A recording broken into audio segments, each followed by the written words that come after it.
Vous avez l'habitude de prendre beaucoup de notes, alors, vous savez que ce n'est pas évident d'organiser ces idées dans un carnet de notes. Ou vous divisez votre carnet de notes en plusieurs sections pour chaque catégorie et vous gâchez de précieuses pages dans les sections qui ont peu de notes.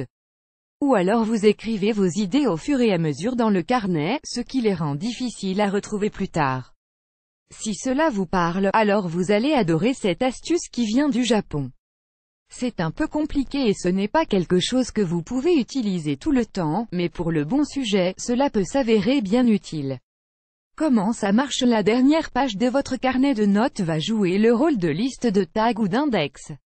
À chaque fois que vous créez une nouvelle note au début du carnet, vous allez la taguer sur cette page 1. Par exemple, imaginons que vous avez un carnet de notes de recettes et que vous venez d'écrire une recette chinoise sur la première page 2.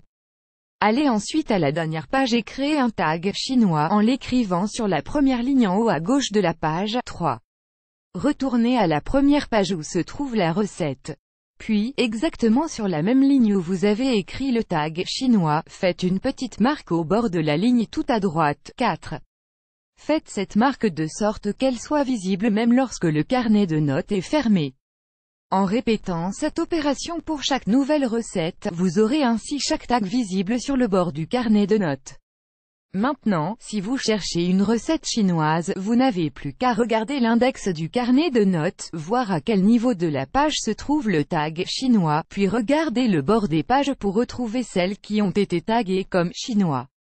Vous n'avez plus qu'à feuilleter votre carnet de notes pour vous rendre à la page souhaitée. Et voilà, maintenant votre carnet de notes est bien mieux organisé. Émoticône souriant, bien sûr, vous n'êtes pas limité à un seul tag par page.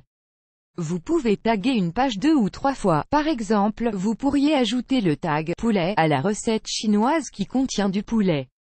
De cette manière, vous pouvez retrouver toutes les recettes par type de cuisine et par ingrédient. Pratique aussi pour les réunions de travail. Vous pouvez utiliser cette astuce pour les recettes et les voyages, mais pas seulement. C'est aussi très utile pour les réunions de travail car vous pouvez ainsi ajouter des tags avec le nom des personnes présentes, le nom des sociétés, les sujets traités, etc. Si vous n'avez pas de carnet de notes, vous pouvez en trouver ici. Dites-nous en commentaire comment vous allez utiliser cette astuce pour prendre des notes. Vous aimez cette astuce, partagez-la avec vos amis sur Facebook. À découvrir aussi, l'astuce pour éviter de prendre des notes en réunion et mieux écouter, 5 astuces simples.